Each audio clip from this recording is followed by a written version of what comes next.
దేవుడు మనందరినీ గడిచిన కాలమంతయు రేయనక పగలనక దినదినము కాల్చి కాపాడి సజీవులుగా ఉంచిన సజీవునికి స్తోత్రములు. చేరి వచ్చిన ఈ దినము చేరి వచ్చిన దేవుని సేవకులకు, పెద్దలకు, సహోదరులకు, సహోదరులకు, దేవుని సేవకులు అందరికీ యేసుక్రీస్తు నామంలో ప్రేమ హృదయపూర్వక వందనాలు. ఈ దినము 4904వ దినము 5వ తేదీ జూన్ మాసము 2026 సంవత్సరం. ఈ దినము ప్రార్థనతో ప్రారంభించుకుందాం. మన మధ్యన ఉంటున్న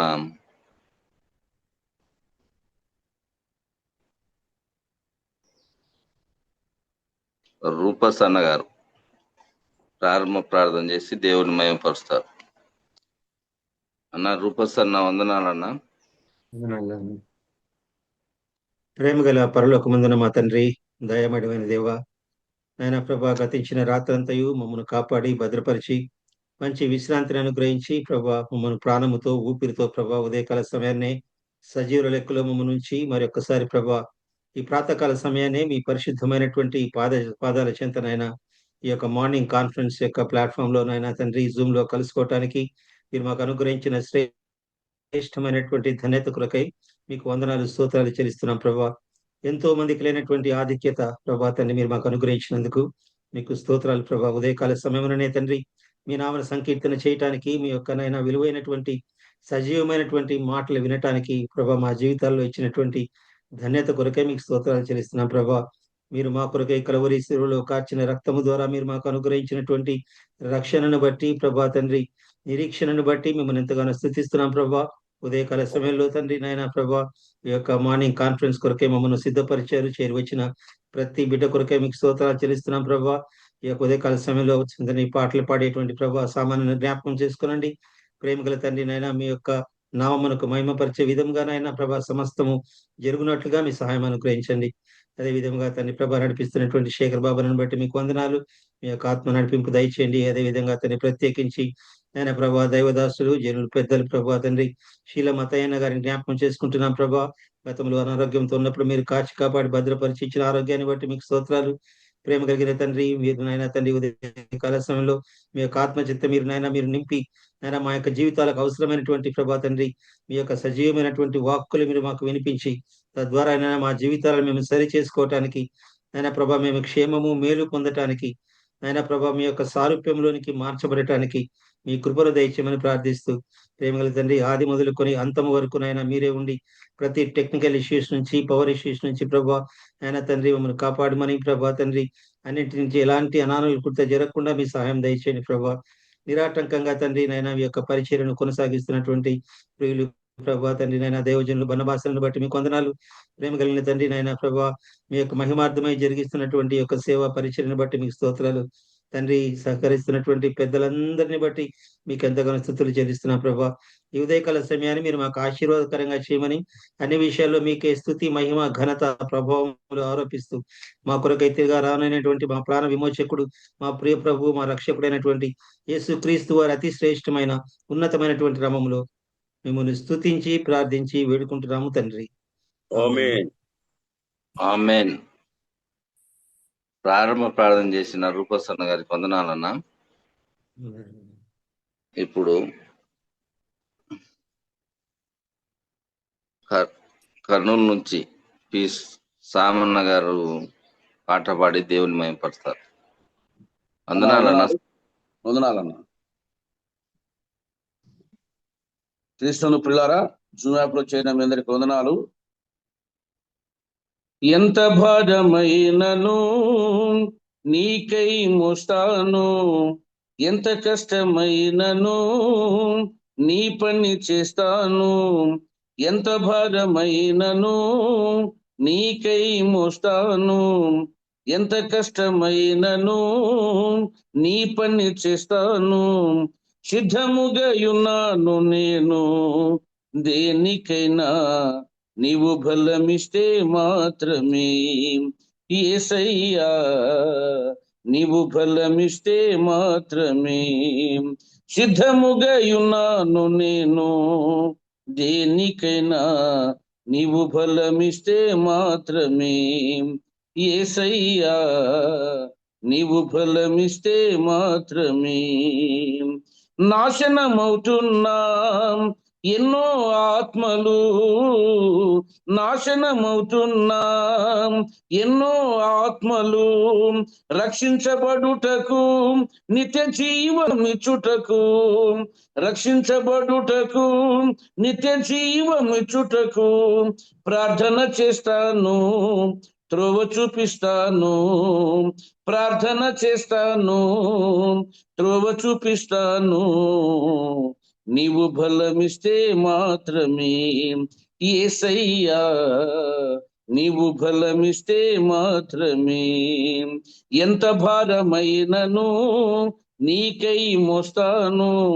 ఎంత కష్టమైనను నీ పని చేస్తాను సిద్ధముగా ఉన్నాను నేను దేనికైనా నీవు బలమిస్తే మాత్రమే యేసయ్యా నీవు బలమిస్తే మాత్రమే పాడైపోతున్నా మందిర గోడలు పాడైపోతున్నా మందిర గోడలు నిర్మించబడుటకు పూర్వమహిమ పొందుటకు నిర్మించబడుటకు పూర్వమహిమ పొందుటకు ముందుకు వస్తాను చేయందిస్తాను ముందుకు వస్తాను చేయందిస్తాను నీవు బలమిస్తే మాత్రమే యేసయ్యా నీవు బలమిస్తే మాత్రమే ఎంత భారమైనను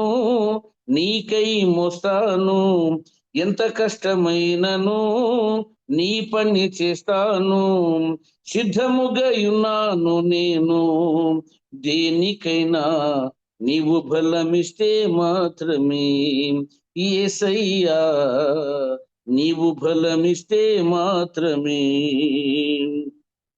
మీదికి వస్తున్నా సాతాను శక్తులను మీదికి వస్తున్నా సాతాను శక్తులను బంధించబడుటకు అపజయము పొందుటకు బంధించబడుటకు అపజయము పొందుటకు యుద్ధము చేస్తాను విజయము తెస్తాను యుద్ధము చేస్తాను విజయము తెస్తాను నీవు బలమిస్తే మాత్రమే యేసయ్యా నీవు బలమిస్తే మాత్రమే యేసయ్యా నీవు బలమిస్తే మాత్రమే యేసయ్యా నీవు బలమిస్తే మాత్రమే ఎంత భారమైనను నీకై మోస్తాను ఎంత కష్టమైనను నీ పని చేస్తాను ఎంత భారమైనను నీకై మోస్తాను ఎంత కష్టమైనను నీ పని చేస్తాను సిద్ధముగా ఉన్నాను నేను దేనికైనా నీవు బలమిస్తే మాత్రమే యేసయ్యా నీవు బలమిస్తే మాత్రమే యేసయ్యా నీవు బలమిస్తే మాత్రమే అన్నా వందనాలు వందనాలన్నా. చక్కని పాట పాడి దేవుణ్ణి మహిమపరిచిన శ్యామన్నకు వందనాలన్నా. వాక్యం కొరకు మన మధ్యన కర్నూలు నుంచి ప్రభుదాసన్న గారు ప్రార్థన చేసుకుందా. కృపాభరితుడా కరుణావాత్సల్యుడా మా జీవాధిపతి స్తోత్రములో నాన్న మా విమోచకుడు నీ ప్రియకుమారుడు యేసుక్రీస్తుల వారి సర్వశక్తి గల నామంలో ఉదయం మరొకసారి నీ పాత్రలో చేరి నీ నామను జ్ఞాపకం చేసుకునే కృపను భాగ్యాన్ని సమయాన్ని మీతో సహవాసాన్ని మీరు మా అందరికీ అనుగ్రహించినందుకు స్తోత్రములు. సజీవులుగా నీ పాత్రలో చేరి రావడానికి మీరు మహాకృప చూపారు. రాత్రి మా పడకలో మీరు మాతో ఉన్నందుకు స్తోత్రములు తెలుస్తున్నాం. అన్నిటికంటే మీరు మాకు అనుగ్రహించిన రక్షణ, పాపక్షమాపణ, పరలోక భాగ్యమును బట్టి, నిత్య జీవమును బట్టి, నిత్య విమోచనకై స్తోత్రములు. జూమ్ లో ఎలాంటి డిస్టర్బెన్స్ లేకుండా మీ కృప చూపండి. నా ప్రియులు మన దాసులు తండ్రి శీలమత్తయ్య గారిని బట్టి స్తోత్రములు, ఇచ్చిన ఆరోగ్యాన్ని బట్టి స్తోత్రములు. ఇతను కూడా మాతో కూడా ఉండటానికి మరి వాక్యములో దాసులు మీరే బలపరిచి వాడుకోండి. మాకు అవసరమైన మాటలతో మీరు హెచ్చరించి మా జీవితాలు సరిచేసి తండ్రి నీ యందు విని గ్రహించి అలా జీవించడానికి కూడా కృప చూపండి. నడిపించి నీ దాసులు శేఖర్ బాబు బట్టి కూడా స్తోత్రములు. ఆశను కూడా జ్ఞాపకం చేసుకోండి తండ్రి. మరి ప్రార్థించిన విషయాలన్నిటిలో మీ కృప చూపారు, గణపరిస్తున్నాం. ఆ విషయంలో కూడా మీరే జ్ఞాపకం చేసుకుని సహాయం దయచేయండి. ఇలాగ మా కళ్ళ ఎరిగి తీస్తున్న మహోన్నతుడ స్తోత్రములు. చేరువచ్చిన పెద్దలను బట్టి, పరిశుద్ధులను బట్టి, సహోదరి సహోదరులందరిని బట్టి స్తోత్రములు. ఇంతవరకు పాటల ద్వారా మరి ప్రార్థన ద్వారా నేను కనపరచడానికి కృప చూపారు, స్తుతిస్తున్నాం.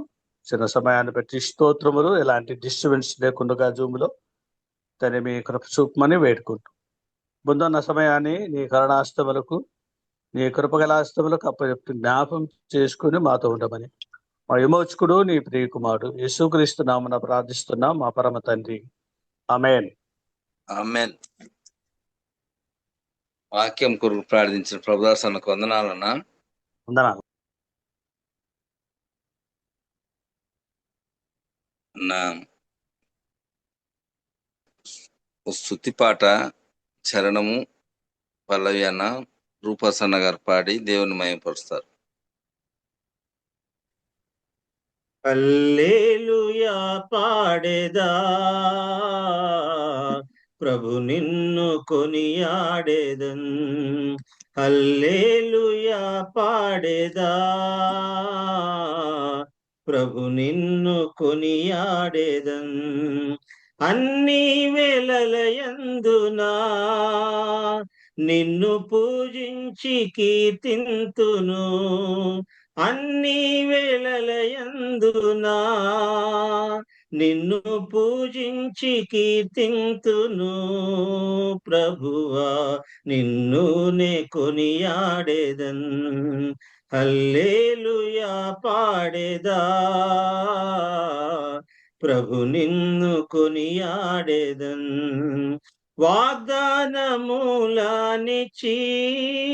నెరవేర్చువాడవు నీవే. వాగ్దానములానిచ్చి నెరవేర్చువాడవు నీవే.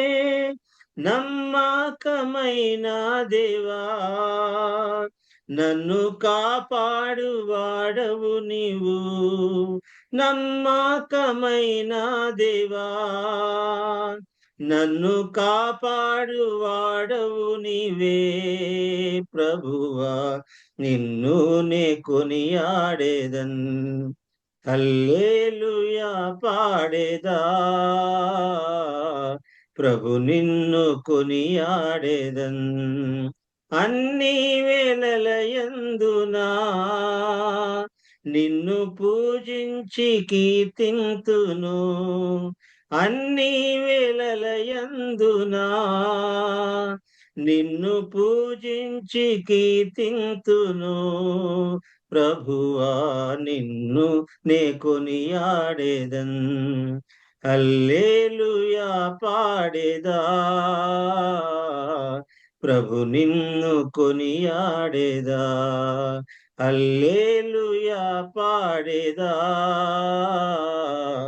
ప్రభు నిన్ను కొనియాడేదా. వందనాలన్నా. వందనాలన్నా. చక్కని పాట పాడి దేవుని మహిమపరిచిన రూపసన్నకు వందనాలన్నా. ప్రాముఖ్యమైన సమయంలోకి వచ్చా మనం. ఇప్పుడు వైఎస్ఆర్ కడప జిల్లా ఏంపల్లి నుండి దేవుని సేవకులు శీలమత్తయ్య అన్న గారు వాక్యం అందిస్తారు. శ్రద్ధగా విందాం. వందనాలన్నా. శీలమత్తయ్య అన్న బ్రదర్ వందనాలు. ప్రారంభించండి అన్న. 6:10 వరకు వాక్యం. Okay brother. ప్రభునందు సోదరి సోదరులకు ప్రభు అయిన యేసుక్రీస్తు వారి పేరిట ప్రేమపూర్వక వందనములు తెలియజేస్తుంటున్నాను. దేవుని మహాకృప చేత దేవుడి యొక్క నూతన దినములో మనల్ని ప్రవేశింపచేసి దేవుని యొక్క సన్నిధి మనకు దయచేసి దేవుని నామ గానించడానికి, ప్రార్థించడానికి, ప్రత్యేకముగా దేవుని యొక్క స్వరము వినటానికి దేవుడు మనకు దయచేసిన ఈ మంచి అవకాశాన్ని బట్టి దేవునికి కృతజ్ఞతలు చెల్లిస్తుంటున్నాము. దేవుడు మనకు దయచేసిన ఈ సమయంలో దేవుని పరిశుద్ధ గ్రంథంలో కీర్తనలు 91వ కీర్తన మొదటి 2 చరణాలు మనం చదువు. కీర్తనలు 91వ కీర్తన మొదటి 2 చరణాలు చదువుతున్నాను. మహోన్నతుని చాటున నివసించువాడే, సర్వశక్తుని నీడను విస్తరించువాడు. ఆయనే నాకు ఆశ్రయము, నా కోట, నేను నమ్ముకును నా దేవుడని నేను యెహోవాను గురించి చెప్పుచున్నాను. దేవుని పరిశుద్ధ గ్రంథములో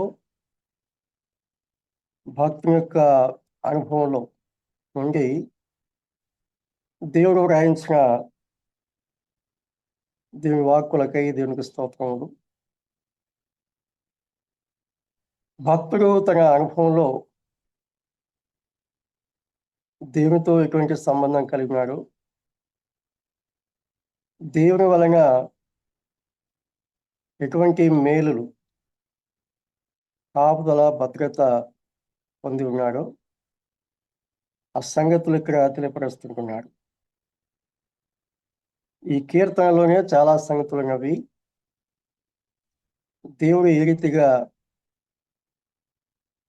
తన భక్తులను కాపాడుతాడు అనే సంగతులు ఈ వాక్యంలో గమనించవచ్చు. అంతేకాకుండా 14 నుండి మనం గమనించినప్పుడు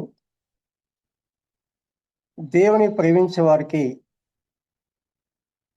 ఆయన ఏ రీతిగా ఆశీర్వాదాలు దయచేస్తాడు అనే సంగతులు కూడా మనం గమనిస్తున్నాం. ఒకవైపున భక్తుడు తెలియచేసిన సంగతులు ఉన్నవి. భక్తుడు మాట్లాడుచుగా మధ్యలో దేవుడే కల్పించుకొని ఆ భక్తుడు మాట్లాడిన విషయాలకు జవాబుగా దేవుడు తెలియచేసిన సంగతులు కూడా మనము గమనిస్తుంటున్నాం. 13 చరణాల వరకు ఒక భాగముగా, అంటే భక్తుడు తన అనుభవాలు తెలియచేసినట్లుగా మనం చూడవచ్చు. 14 నుండి దేవుడు ఇచ్చిన ప్రత్యుత్తరం మనం చూడవచ్చు.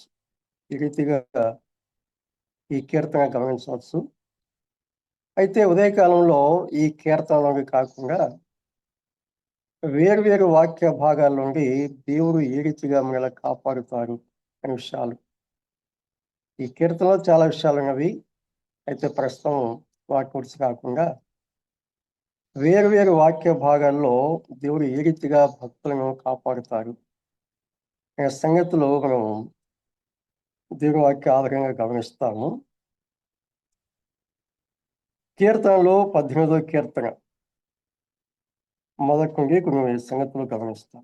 కీర్తనలు 18వ కీర్తన ప్రారంభం నుండి దావీదు యొక్క జీవిత అనుభవంలో దేవుడు ఇటువంటి భద్రత కలిగించాడు. దావీదు జీవితాన్ని మనము గమనిస్తే అదేమీ సుఖాలమయంగా లేదు. సామాన్యంగా రాజుల గురించి మనం ఆలోచన చేసినప్పుడు ఆ దేశానికి రాజు అధిపతిగా ఉంటాడు, అంటే సర్వాధికారము అతని చేతిలో ఉంటాయి.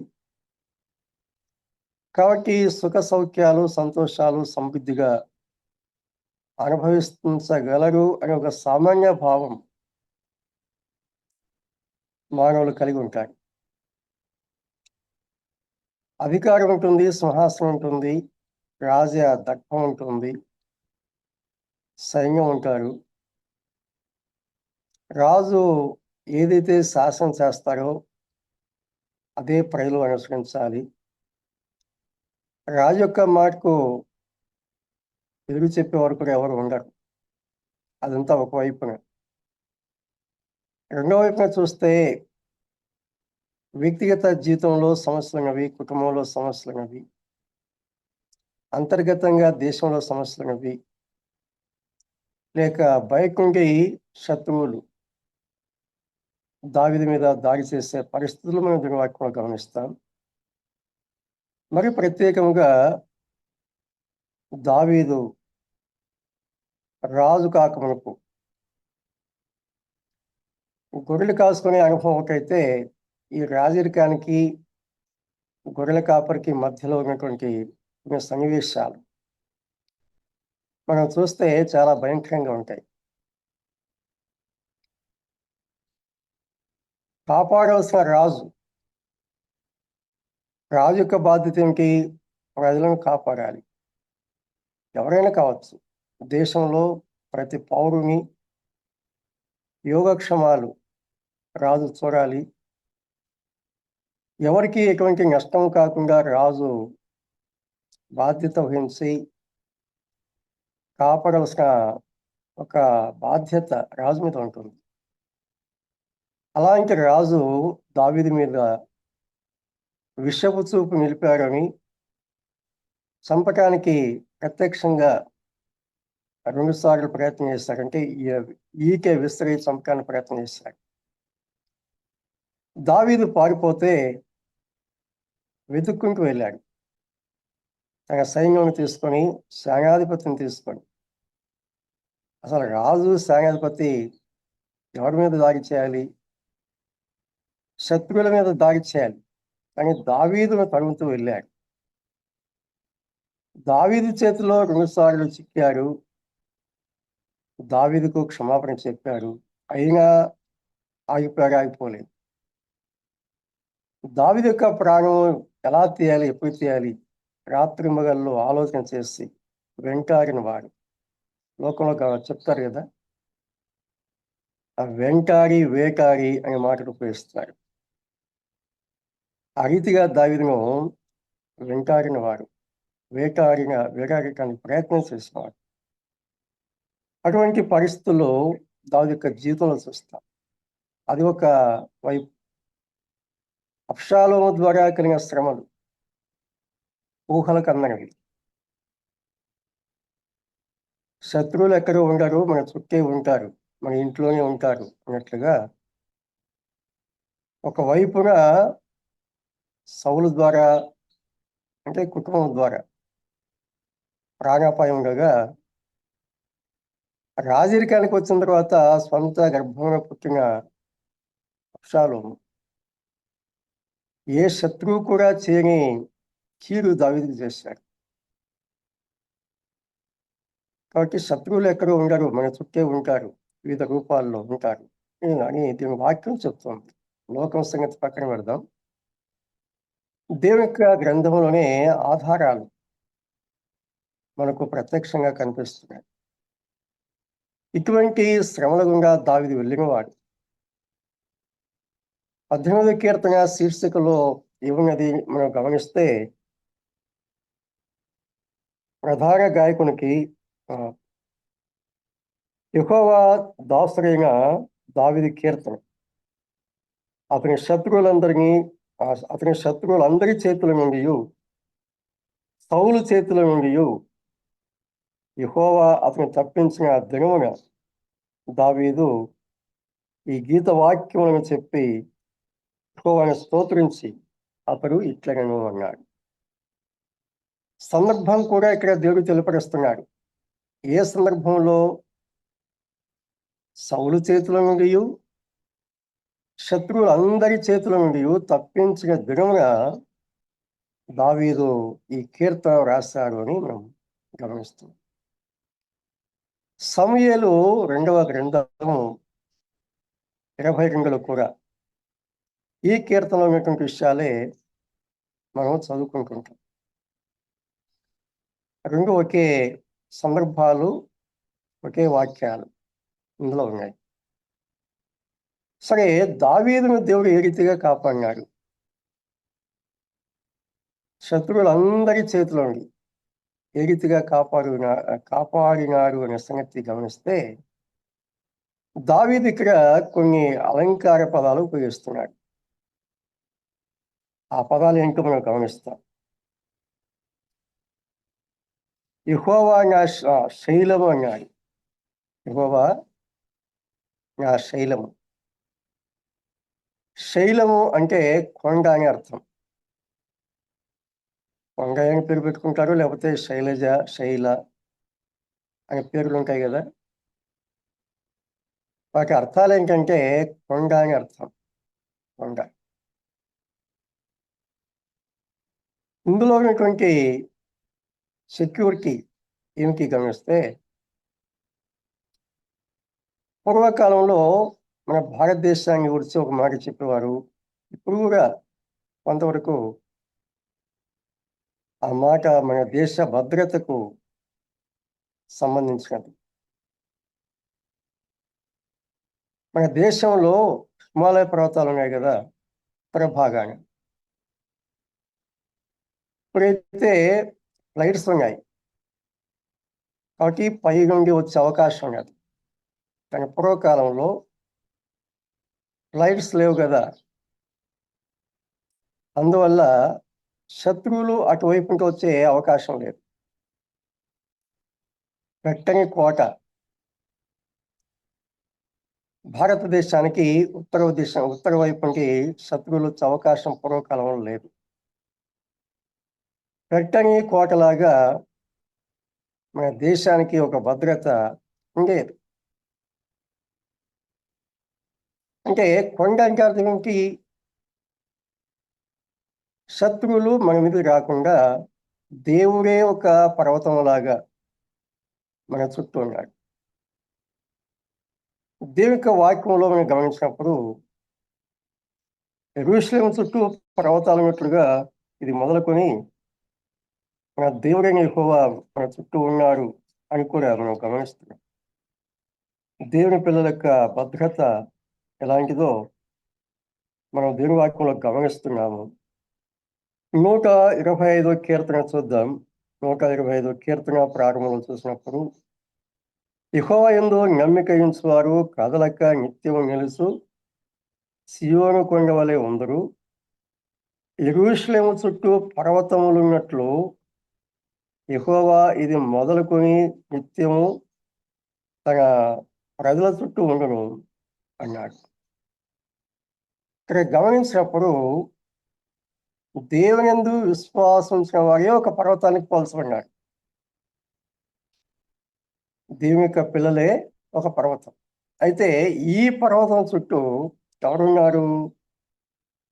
యెరూషలేము చుట్టూ పర్వతములు ఉన్నట్లు యెహోవా ఇది మొదలుకొని నిత్యము తన ప్రజల చుట్టూ ఉండును. యెహోవా నా శైలం అంటే దావీదు యొక్క ఆలోచన ఏమిటి, అనుభవం ఏమిటి, ధైర్యం ఏమిటి అంటే, దేవుడు నా చుట్టూ పర్వతాల వలె ఉన్నాడు. చుట్టూ పర్వతాలే. ఈ పర్వతాలు దాటి రావటానికి శత్రువుకు అవకాశం లేదు. పర్వతాలు దాటి రావటానికి శత్రువుకు అవకాశం లేదు. దేవుడు ఎటువంటి భద్రత కలిగించున్నాడు. దేవుడే మన చుట్టూ పర్వతములాగా ఉన్నాడు అని చెప్తున్నాడు. దేవుడే. మనకు ఎవరైనా కీడు కలిగించాలంటే మొదట ఎవరిని జయించాలి, ఎవరిని దాటి రావాలి? మొదట దేవునితో యుద్ధం చేసి దేవుని ఓడించి ఆ తర్వాత మన మీదకి రావాలి, దేవుని పిల్లల మీదకి రావాలి. ఇది సాధ్యమా? ఈ ప్రపంచమంతా అలకిందులైనా లేక ఈ ప్రపంచము నాశనమైనా దేవుని జయించగలిగే శక్తి ఎవరికి లేదు. భూలోకంలో ఎవరికి లేదు, పరలోకంలో దూతకు లేదు. ఇక వారికి మించిన వారు ప్రపంచంలో అంటే పరలోకంలో కానీ భూలోకంలో కానీ దేవుడు తప్ప దేవదూతలతో సమానమైన శక్తి గలవారు కానీ దేవదూతలకు మించి శక్తి గలవారు కానీ ఎవరు లేరు. అంటే ఒక కీడు మన మీదకి రావాలంటే మొదట ఎవరిని జయించాలి, ఎవరి మీదకి రావాలి, శత్రువు ఎవరి మీదకి వస్తారు, ఎవరిని జయించాలి, ఎప్పుడు మన మీదకి వస్తారంటే మొదట దేవునితో యుద్ధం చేయాలి, దేవుని ఓడించాలి. ఆ తర్వాత మన మీదకి శత్రువు రావాలి. ఇది సాధ్యమా అంటే సాధ్యం కాదు. అయితే ప్రాక్టికల్గా కొన్ని విషయాలు మనం చూసినప్పుడు మరి దేవుని పిల్లలకు కీడు కలుగుతుంది కదా, నష్టం కలుగుతుంది కదా అని ఆలోచన రావచ్చు. ఒక విషయాన్ని మనం గమనించాలి, దేవుని అనుమతి లేకుండా ఏ శత్రువు కూడా, ప్రత్యక్షంగా సాతాను కూడా మన మీద రావడానికి అవకాశం లేదు. యోబు జీవితము ఈ విషయాన్ని మనకు ధృవీకరిస్తుంది. యోబు మీదకి రావాలంటే దేవుడు ఎవరు పర్మిషన్ తీసుకున్నారు? దేవుని యొక్క పర్మిషన్ లేకుండా ఏ శత్రువు కూడా మన మీదకి దాడి చేసే అవకాశం లేదు. అంటే శత్రువు దాడి చేయరా అంటే చేస్తాడు. ఎవరి అనుమతి కావాలి? దేవుని యొక్క అనుమతి తీసుకొని తర్వాత రావాలి. నేను చాలాసార్లు చెప్పేది ఏమిటంటే దేవుని యొక్క అనుమతి లేకుండా ఏ శత్రువు మన మీద దాడి చేయడు. ఒక దాడి లేకపోతే ఒక సమస్య మన జీవితాల్లో సంభవిస్తుందంటే దేవుడు దానికి అనుమతిస్తున్నాడు. ఎందుకు అనుమతిస్తున్నాడు? కారణాలు చాలా ఉంటాయి. యోబు అన్నాడు, శోధింపబడిన పిమ్మట నేను సువర్ణం వలె కనిపిస్తానని. శోధింపబడిన మీదట నేను సువర్ణమై మారెదను, నేను వెళ్ళే మార్గము నా యేసుకే తెలియును, నేను వెళ్ళే మార్గము నా యేసుకే తెలియును.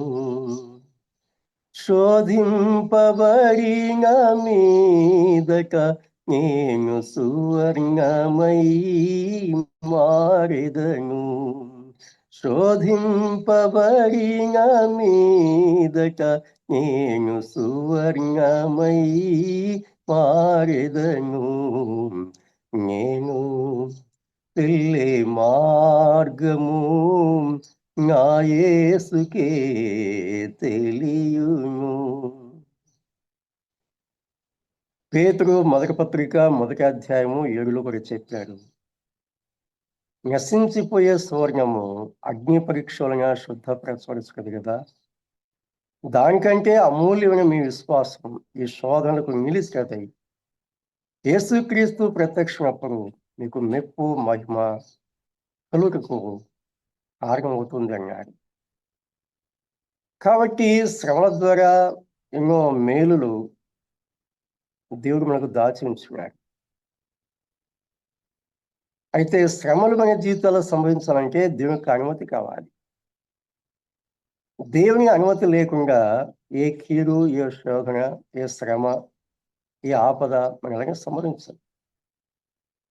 అందుచేత దేవునితో ఎక్కువ సంబంధం కలవారు ఏం చేస్తారంటే శ్రమల్లో కూడా దేవుని స్తుతిస్తారు. శ్రమలు కలిగిన, ఎందుకంటే వారికి ఒక గురి ఉన్నది. దేవుడు అనుమతించాడు, ఇది నాకు అవసరము, దీని ద్వారా నన్ను నిరూపరుస్తారు, దీని ద్వారా నాకు మహిమ కలుగుతుంది, మెప్పు కలుగుతుంది, ఘనత కలుగుతుంది, యేసుక్రీస్తు ప్రత్యక్షమైనప్పుడు గొప్ప దీవెనను పొందగలను అనే ఒక దృఢ సంకల్పంతో, విశ్వాసంతో, నిరీక్షణతో ఎటువంటి కీడు సంభవించిన దేవుని యొక్క పిల్లలు ఆనందిస్తారు, దేవుని స్తుతిస్తారు. అది వారి యొక్క అనుభవం. ప్రతి శ్వాస కూడా అలాంటి అనుభవాలు సాగిపోవాలనేదే దీని యొక్క ఉద్దేశం.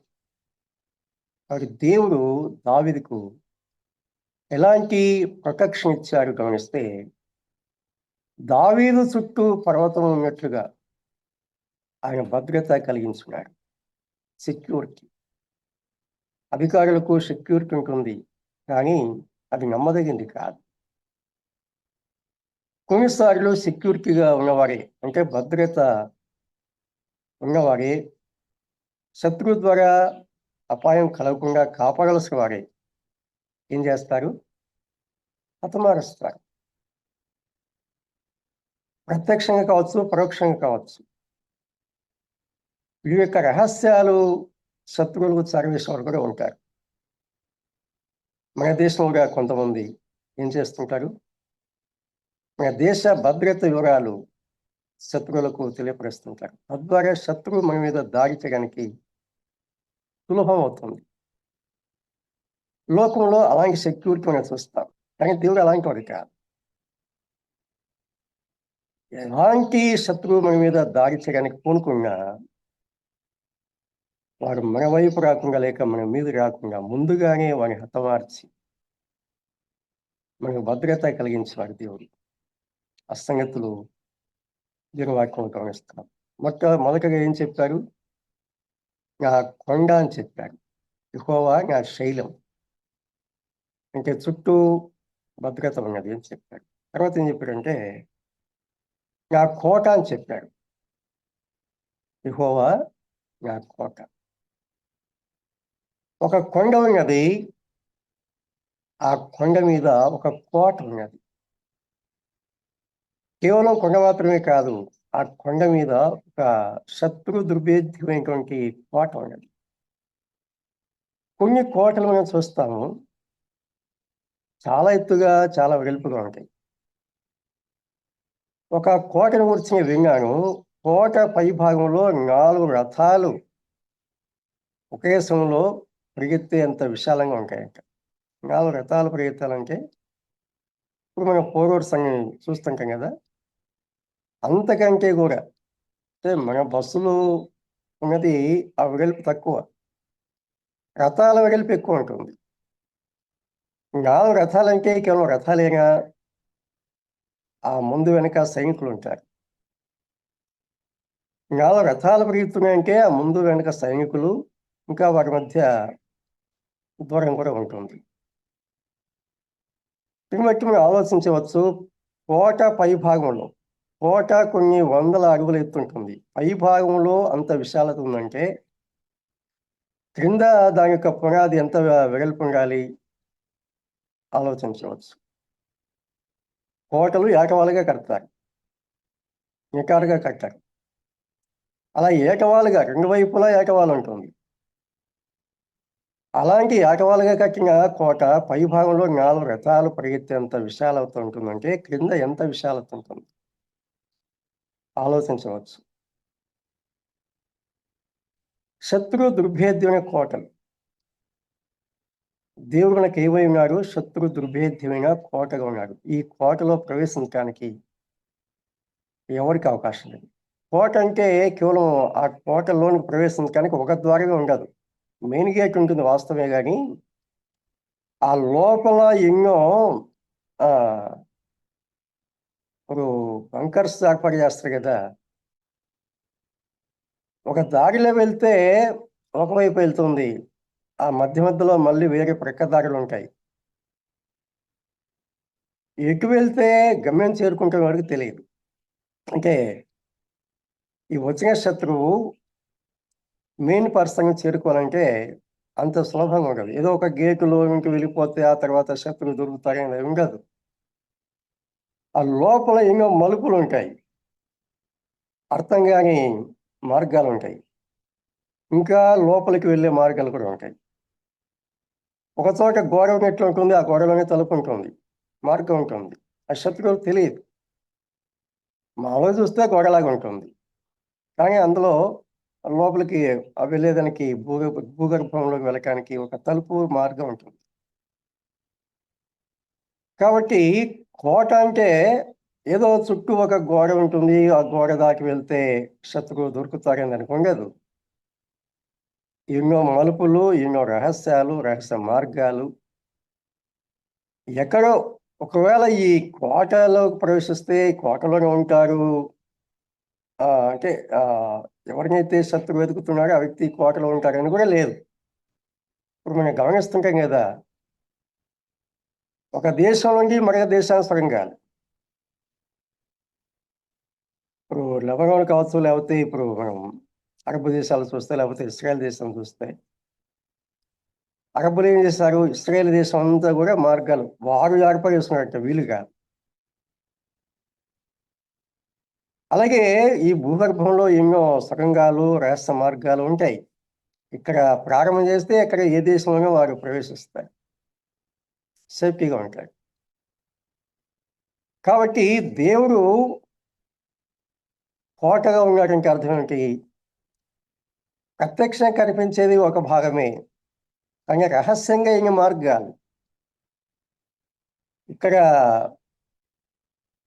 ఒక తలుపులో ఒక ద్వారం కూడా ప్రవేశిస్తే ఆ ద్వారం ఎక్కడ చేరుకుంటుందో ఆ వ్యక్తి ఎక్కడ వెళ్తారు అంటే శత్రువులకు అంచనాలకు అందని రహస్యాలు ఈ కోటలో ఉంటాయి. దేవుడు ఎంత సేఫ్టీ మనకు దయచేస్తున్నాడు. అదే దావీదు తన అనుభవంలో చెప్తున్నాడు.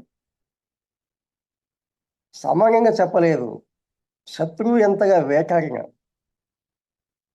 మనం కీల సందర్భంలో గమనిస్తే సమూయేలు మొదటి గ్రంథంలో కీల మీదకి శత్రువులు వస్తారు. మామూలుగా ఎవరు రక్షించాలి? రాజు వచ్చి లేక సేనాధిపతి సైన్యం వచ్చి రక్షించాలి, శత్రువులను సంహరించి ఇశ్రాయేలును కాపాడాలి. కానీ సౌలు రాలేదు, పట్టించుకోలేదు. సేనాధిపతి రాలేదు, సర్వసైన్యాధ్యక్షుడు రాలేదు, సేనాధిపతులు రాలేదు. దావీదు ప్రార్థన చేశారు, దావీదు వెళ్ళారు, కీల మీదకి వచ్చిన శత్రువులను సంహరించారు, కీల ప్రజలు కాపాడినాడు. ఈ వార్త ఎవరికి తెలిసింది? సౌలు తెలిసింది. దావీదు ప్రార్థన చేశారు, ప్రభా సౌలు వస్తారంటే వస్తారు, కీల వారు నన్ను అప్పగిస్తారంటే అప్పగిస్తారు. అప్పుడు దావీదు అతని జనులు ఏం చేశారు? ఎవరికి తెలియకుండా ఎక్కడ వెళ్ళిపోయారు. ఆ సందర్భంలో ఒక మాట ఉన్నది, దినదినము సౌలు దావీదును వెదగుచున్నాను కానీ సౌలు చేతికి దావీదును అప్పగించలేదు. దేవుడు సౌలు చేతికి దావీదును అప్పగించలేదు. ఇర్మియాను కూడా చంపడానికి శత్రువులు వెతికితే దేవుడు ఇర్మియాను దాచాడు. దేవుడు ఒక వ్యక్తిని దాచేస్తే సాతాను కాదు కదా, ఇంకా సాతాను సంబంధులు ఎంతమంది వచ్చినా, ఎన్ని రకాల వ్యూహాలు వారు కలిగి ఉన్నా, ఎంత సామర్థ్యం వారు కలిగి ఉన్నా ఏమీ చేయలేరు. అంత భద్రత దేవుడు మన ప్రజలకు కలిగించాడు అనే సంగతి మనం గమనిస్తున్నాం. మూడోది ఏం చెప్పాడు? నా రక్షకుడు అని చెప్పాడు, నన్ను రక్షించువాడు. అదే మాట తర్వాత వరుసలో ఏమన్నదంటే నా రక్షణ శృంగము అని చెప్పాడు. నా రక్షణ శృంగం. తర్వాత నా ఉన్నత దుర్గం, నా దేవుడు ఉన్నత దుర్గం. దుర్గం అంటే ఇదివరకు మనం చెప్పుకున్నాం, ఇప్పుడు మార్గాలు మాత్రమే చెప్పుకున్నాం. కానీ అండర్ గ్రౌండ్స్లో బంకర్స్, అంటే కోటలో ప్రవేశించడానికి శత్రువు సాధ్యం కాదు. ఈ కోటలో ఎన్నో రహస్య మార్గాలు ఉన్నాయి. అంతేకాకుండా ఒక దుర్గం ఉన్నదట. దుర్గం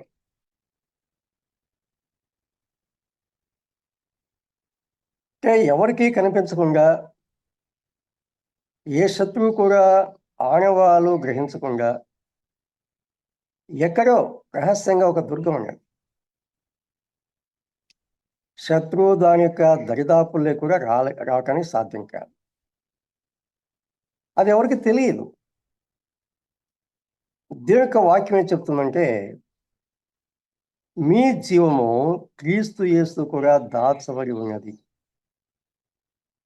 మీ జీవము క్రీస్తు యేసు కూడా దాచబడి ఉన్నది. కొలస్సే పత్రిక 3వ అధ్యాయము 3లో మనం గమనిస్తాం. మీ జీవం క్రీస్తుతో కూడా దాచబడి ఉన్నది. లోకంలో కొన్ని కథలు చెప్తుంటారు. ఒక వ్యక్తి యొక్క ప్రాణం ఎక్కడ ఉందట? 7 సముద్రాలు దాటాలి, తర్వాత పాల సముద్రం దాటాలి. ఆ సముద్రాలు దాటిన తర్వాత ఒక చెట్టు ఉంటుంది. ఆ చెట్టులో ఒక చిలక ఉంటుంది. ఆ చిలకలో ఒక వ్యక్తి ప్రాణం ఉంటుంది. మరి ఈ 7 సముద్రాలు దాటిపోయారు. పాల సముద్రం దాటిపోయారు. ఆ చెట్టు చేరుకున్నారు. భయంకరమైనటువంటి పీకారణ్యంలో ఉన్నటువంటి ఆ చెట్టును కూడా చేరుకున్నాడు. చిలకను పట్టుకున్నారు. చంపేశారు. అంటే మానవులు ఎంత భద్రత కలిగించుకున్నా అపాయం ఉన్నది. ఎవరు తప్పించుకోలేరు. 7 సముద్రాలు లేవు, పాల సముద్రం అసలు లేదు. పాల సముద్రం అసలే లేదు. ఇవన్నీ కలుపుతారు. కథలు వినటానికి బాగా ఉండాలని రాస్తారు. అదంతా కలుపుతాం. కానీ దేవుని యొక్క వాక్యంలో ఉన్న రియాలిటీ మనం గమనించినప్పుడు మన జీవనం ఎక్కడున్నది? క్రీస్తుతో దాచబడి ఉన్నది. క్రీస్తులో దాచబడి ఉన్నది.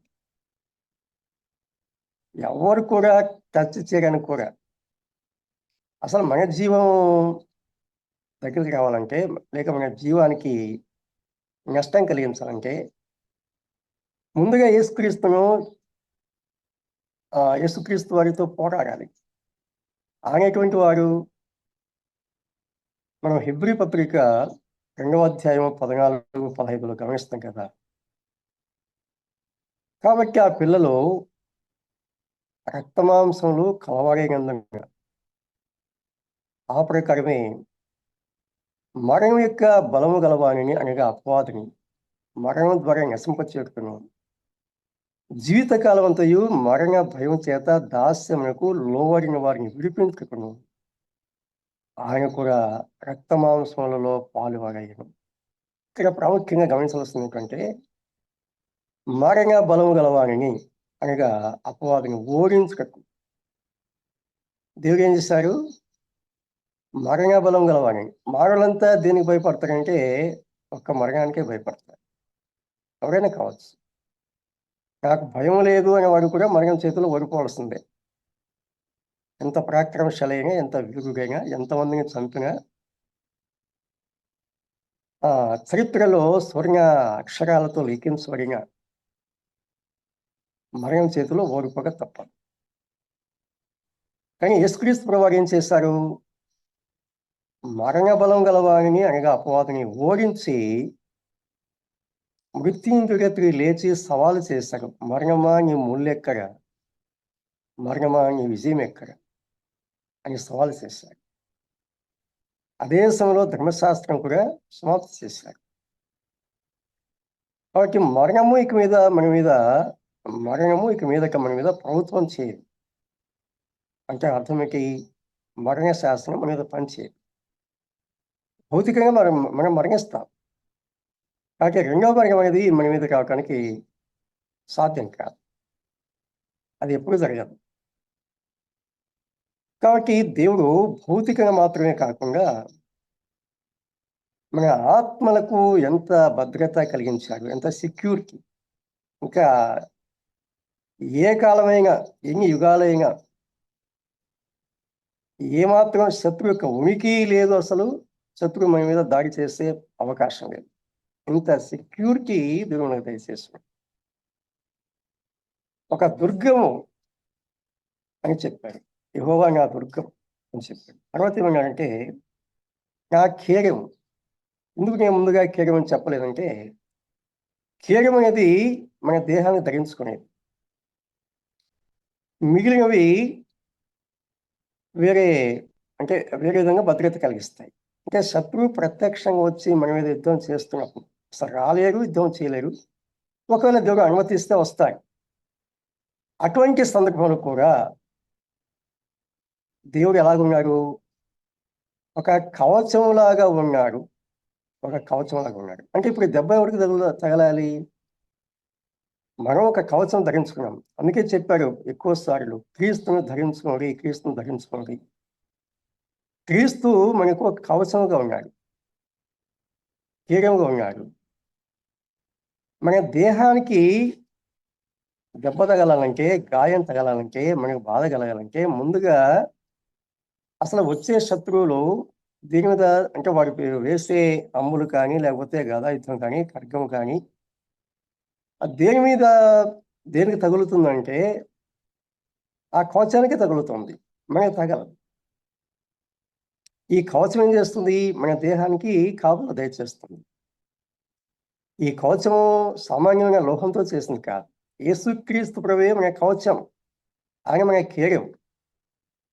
ఇక ఆయన ఓడించి, ఆయన జయించి మన దేహానికి, మన ఆత్మకు, మన మనసుకు నష్టాన్ని కలిగించే శక్తి ఎవరికైనా ఉన్నదా, లేక ఎలాంటి ఆయుధానికైనా ఉన్నదంటే అసలు ఇది ఊహల్లో కూడా సాధ్యం కాదు,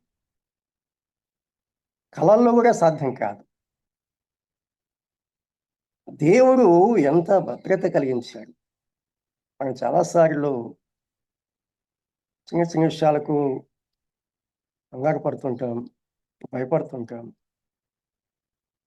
ఉంగిపోతాం. కానీ దేవుడు ఏ రీతిగా మనకు భద్రత కలిగించాడు? ఏడంచెల భద్రత అంటారు కదా, అంతకంటే కూడా దేవుడు ఎక్కువగా భద్రత కలిగించాడు. యెషయా గ్రంథము 49:17 అన్నాడు. యెషయా గ్రంథము 49వ అధ్యాయము 17లో, చూడుము నా అరచేతిలో నిన్ను చెక్కి ఉన్నాను అన్నాడు. నా అరచేతిలో. ఇక్కడ ఒక ప్రాముఖ్యమైన విషయం గమనించాలి.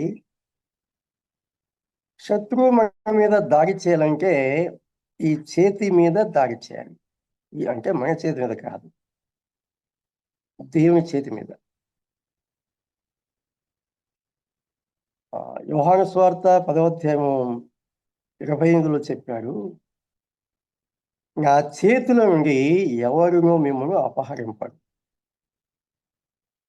నా తండ్రి చేతిలో నుండి ఎవరు మిమ్మల్ని అపహరింపడు.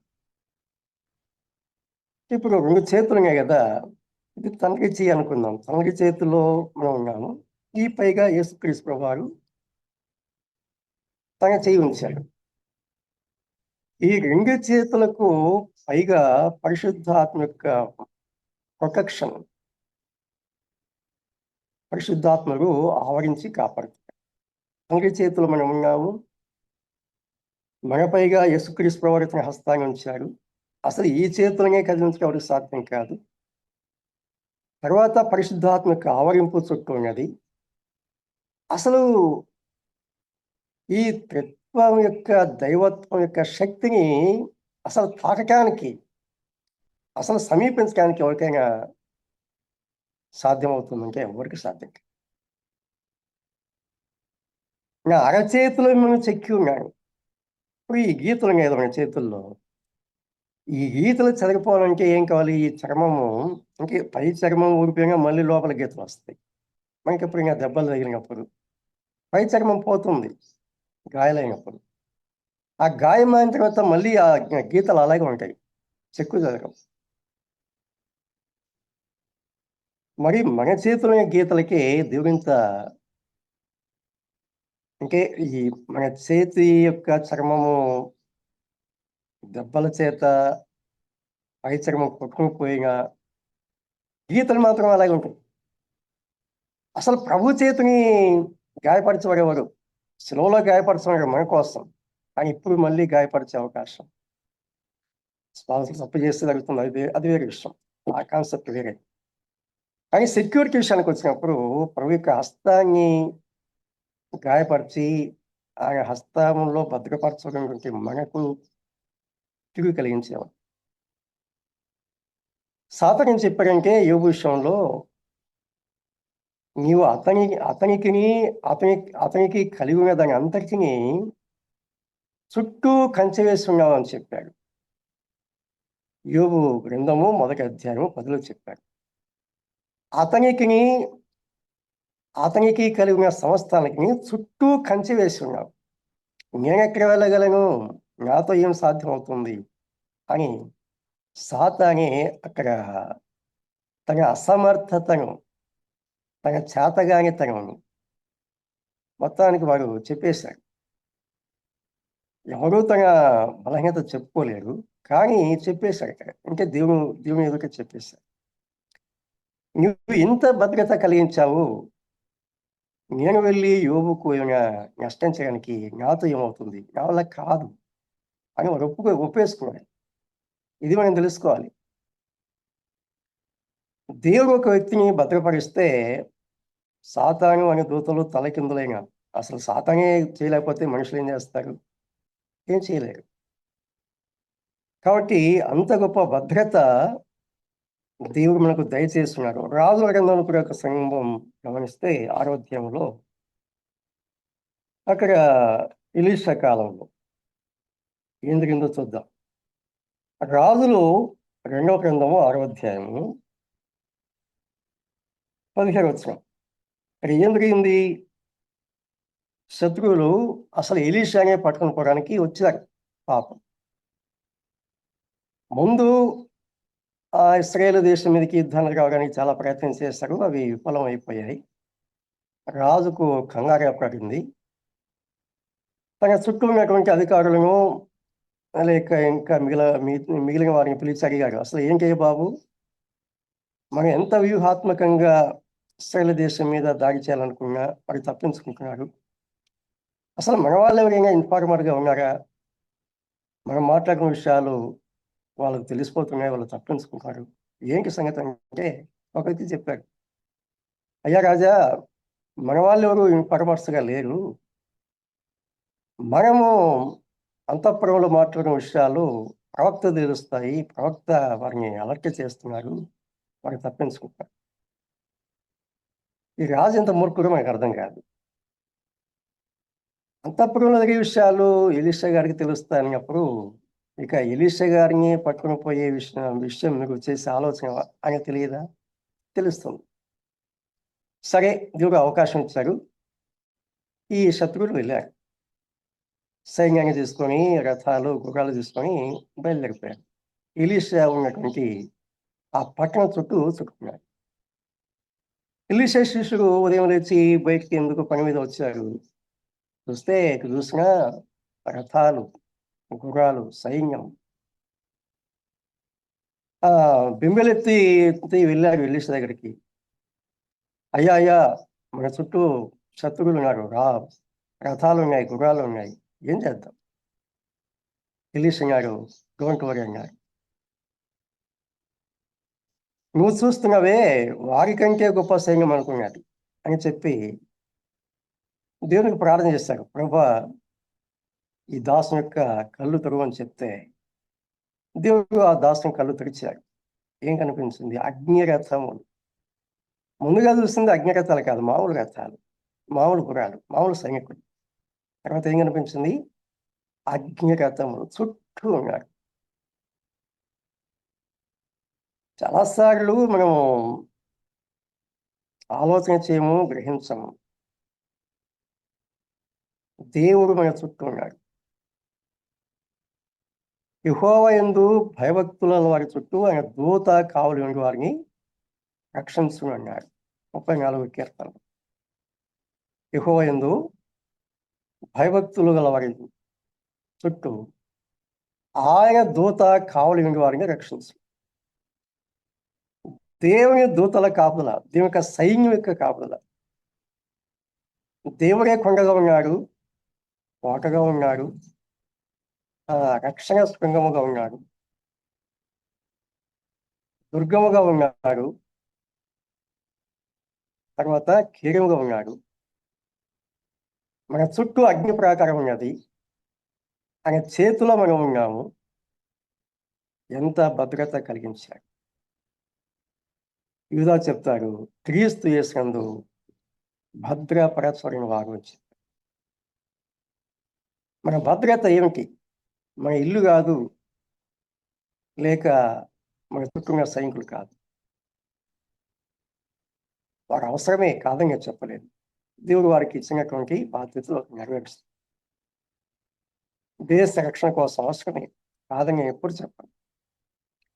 కానీ దేశమైనా, లేక ప్రత్యేకంగా సంఘాలైనా, విశ్వాసులైనా, విశ్వాస కుటుంబాలైనా, ఎవరి కాపుదలలో ఉన్నవి? దావీదు కదా, యెహోవా నా కాపరి, నాకు లేమి కలదు. The lord is my shepherd, యెహోవా నా కాపరి. మన కాపరి ఎవరు?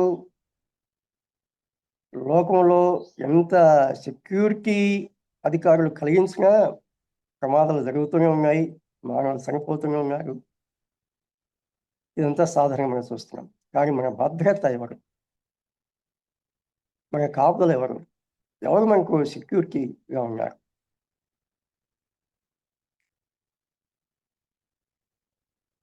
ఒక వింత ఏమిటంటే, మనకు సెక్యూరిటీగా ఉన్నది మన దేవుడే, ఒక మానవుడు కాదు.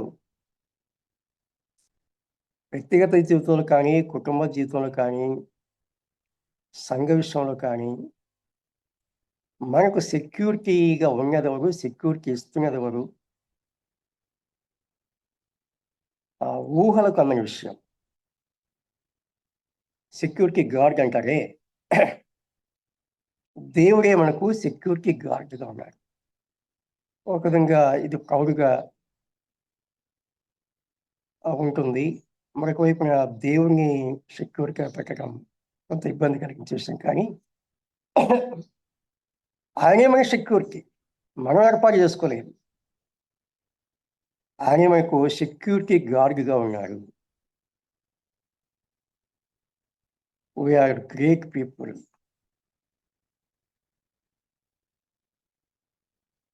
దేవుడే మనకు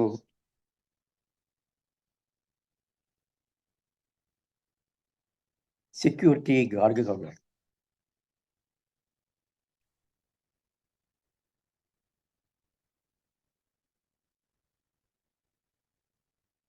మనమెంత ధన్యులం. ఒక ఉన్నతమైన వ్యక్తికి సెక్యూరిటీ ఏర్పాటు చేసుకుంటారు. లోకంలో మనము ఉన్నతమైన వ్యక్తులం కాదు. గుణీకరించబడిన వారు, ఎన్నిక లేని వారు, వెరివారు, లోకానికి వెంటగా మురికిగా ఉన్నవారు. కానీ దేవుడే మనకు సెక్యూరిటీ గార్డ్గా ఉన్నాడు. ఎంత భద్రత! ఊహించలేము అసమానమైన విషయాలు. ఇంత భద్రత కలిగించిన దేవునికి మనుషులో ఇంత కేర్గా వ్యవహరించే దేవునికి ఎంతగా మనం కృతజ్ఞత కలిగి జీవించాలి, ఎంతగా స్తుతులు చెల్లించాలి. మన జీవితాల్లో కృతజ్ఞత కలిగి జీవిస్తాం, ఆయన మహిమార్థమే జీవిస్తాం. ఆయన సేవిస్తూ, ఆయన సంతోషపరుస్తూ ముందుకు సాగిపోదాం. దేవుడి తన వాక్యం దీవించుగాక. అందరికీ ప్రభు పేరిట వందనములు తెలియజేస్తున్నాను.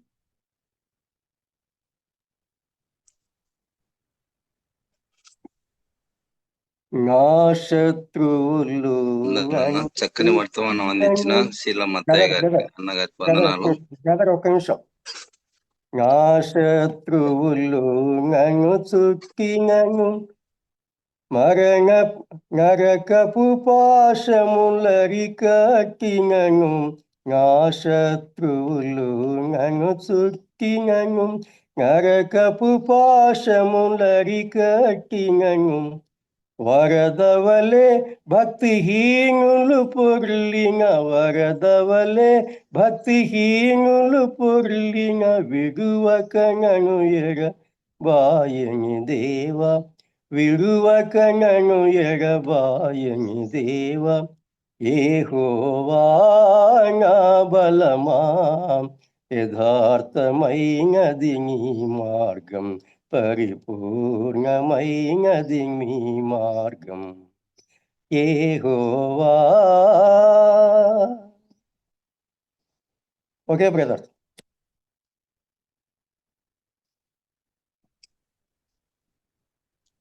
చక్కటి సందేశాన్ని ఇచ్చిన శీల మత్తయ్య గారికి వందనాలన్నా. మరొకసారి వందనాలు. ఈ దినం ముగింపు ప్రార్థన మన మధ్యన ఉంటున్న ముగింపు ప్రార్థన చేస్తారు బ్యాంకులు అన్న గారు. ప్రార్థన చేసుకుందాం. దయాళుడైన గొప్ప తండ్రి, పరిశుద్ధమైన మా ప్రభువ, వందనములు స్తోత్రములు చెల్లిస్తున్నాం. మమ్మల్ని ప్రేమించి మరొక నూతన దినం మీరు అనుగ్రహించారు, దాన్ని బట్టి స్తోత్రములు చెల్లిస్తున్నాం నాయన. ఉదయకాలం అరుణోదయమున మీ యొక్క పరిశుద్ధమైన పవిత్రమైన అమూల్యమైన మాటలు వినే భాగ్యాన్ని మాకు అందరికి ఇచ్చారు ప్రభు, దాన్ని బట్టి స్తోత్రములు చెల్లిస్తున్నాం. సహోదరు చక్కని మాటలతో ప్రభు మమ్మల్ని హెచ్చరించడం జరిగింది, దాన్ని బట్టి స్తోత్రం చెల్లిస్తున్నాం. అవును ప్రభువ, మేమందరము ప్రభు ప్రతిరోజు నిత్యము ఉదయకాలం అరుణోదయమైన ప్రభు చక్కని మాటలు వినడానికి మీరు ఇచ్చిన మంచి సమయాన్ని బట్టి మీకే వందనము స్తోత్రం చెల్లిస్తున్నాం.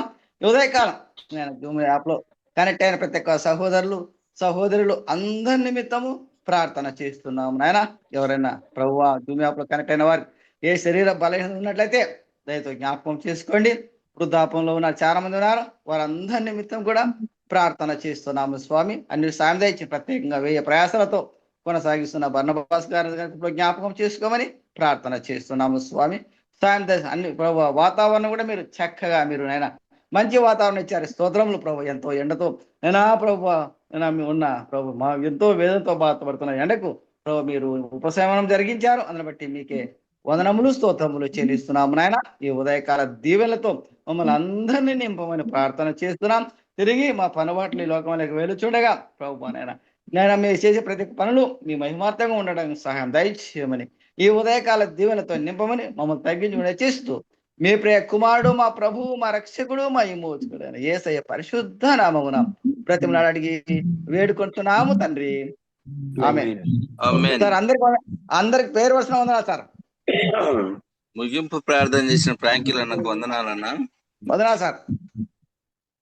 ఈ దినము ప్రారంభ ప్రార్థన చేసిన రూపస్ అన్న గారికి, మరియు చక్కని పాట పాడి దేవుని మయంపరిచిన సమీర్ అన్న గారికి, వాక్యం కొరకు ప్రార్థించిన ప్రభాస్ అన్న గారికి, వాక్య సందేశాన్ని అందించిన శీల మత్తయ్య అన్న గారికి, ముగింపు ప్రార్థన చేసిన ఫ్రాంకిల్ అన్న గారికి అందరికి కూడా వందనాలు తెలుపుతూ, నాకు ఈ దినం అధ్యక్షత వహించడానికి సమయం ఇచ్చిన బర్నబాస్ అన్నకు మరొకసారి వందనాలు చెప్తూ సమయాన్ని బర్నబాస్ అన్నకు అప్పచెప్తున్నాను.